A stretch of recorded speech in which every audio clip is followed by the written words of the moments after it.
KSRTC ಎಲ್ಲ ನೌಕರರು ಇವತ್ತಿಂದ ಅವರ ಪ್ರತಿಭಟನೆ ಅವರ ಹೋರಾಟ ಪ್ರಾರಂಭ ಆಗಿದೆ.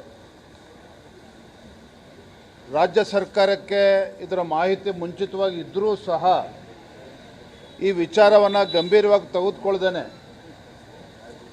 ಇವತ್ತು ರಾಹುಲ್ ಗಾಂಧಿ ಬರ್ತಾರೆ ಅಂತೇಳಿ ನೆನ್ನೆ ಸಿದ್ದರಾಮಯ್ಯನವ್ರು ನೆನ್ನೆ ಆ ಸಭೆಯನ್ನು ಕರೆದಿರ್ತಕ್ಕಂಥದ್ದು KSRTC ನೌಕರರ ಜೊತೆಲೆ. ಇವತ್ತು ಹೋರಾಟ ಇರಲಿಲ್ಲ ಅಂತೇಳಿದ್ರೆ ಅವ್ರನ್ನ ಮಾತಾಡಿಸ್ತಾನೂ ಇರಲಿಲ್ಲ ಇವತ್ತು ಸಿದ್ದರಾಮಯ್ಯನವರು. ಇವತ್ತು ಅವರ ಹೋರಾಟಕ್ಕೆ ತೊಂದರೆ ಆಗ್ತದೆ ಅಂತೇಳಿ ನೆನ್ನೆ ಸಿದ್ದರಾಮಯ್ಯನವರು ಕರೆದು ಕಾಟಾಚಾರಕ್ಕೊಂದು ಸಭೆ ಮಾಡಿ ಅವರ ಬೇಡಿಕೆಯನ್ನು ಈಡೇರಿಸ್ತಕ್ಕಂಥದ್ರಲ್ಲಿ ವಿಫಲರಾಗಿದ್ದಾರೆ.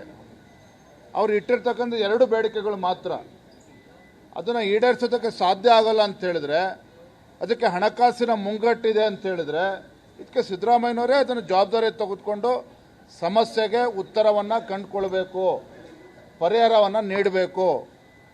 ನೋಡಿ, ಇವತ್ತು ಗ್ರಾಮೀಣ ಭಾಗದಲ್ಲಿ ಶಾಲಾ ಕಾಲೇಜು ಮಕ್ಕಳಿಗೆ ಇವತ್ತು ಬಸ್ಗಳು ಸಮಸ್ಯೆ ಆಗಿದೆ. ಸರ್ಕಾರಿ ಬಸ್ಗಳು ಸಿಗ್ತಾ ಇಲ್ಲ ಹಳ್ಳಿಗಳಲ್ಲಿ. ಗ್ರಾಮಾಂತರ ಭಾಗದಲ್ಲಿ ಪರದಾಡ್ತಾ ಇದ್ದಾರೆ ಕಾಲೇಜಿಗೆ ಶಾಲೆಗೆ ಹೋಗ್ತಕ್ಕಂಥ ಮಕ್ಕಳುಗಳು. ಕಾರಣ ಏನು? ಇವರ ಗ್ಯಾರಂಟಿಗಳಿಗೋಸ್ಕರ ಗ್ರಾಮೀಣ ಭಾಗದಲ್ಲಿ ಓಡಾಡ್ತಕ್ಕಂಥ ಬಸ್ಸುಗಳನ್ನು ಕಡಿತಗೊಳಿಸಿದ್ದಾರೆ. ಇದರ ಜೊತೆಯಲ್ಲಿ ಅಲ್ಲಿ ನೌಕರರು ಕೂಡ ಸಂಬಳ ಕೊಡದೇ ಇರತಕ್ಕಂಥ ಪರಿಸ್ಥಿತಿನೂ ಕೂಡ ನಿರ್ಮಾಣ ಆಗಿದೆ. ಆರ್ಥಿಕ ಮುಂಗಟ್ಟು ಅಲ್ಲಿ ಈಗಾಗಲೇ ಬಹಳ ತಿಂಗಳುಗಳಿಂದ ಸಮಸ್ಯೆ ಉಲ್ಬಣ ಆಗಿದೆ. ಹಾಗಾಗಿ ಇವತ್ತು ಅವರ ಬೇಡಿಕೆಗಳನ್ನು ಕೂಡ ಈಡೇರಿಸೋದಕ್ಕೆ ಮಾನ್ಯ ಮುಖ್ಯಮಂತ್ರಿಗಳಿಗೆ, ಹಣಕಾಸಿನ ಸಚಿವರಿಗೆ ಸಾಧ್ಯ ಆಗ್ತಾ ಇಲ್ಲ.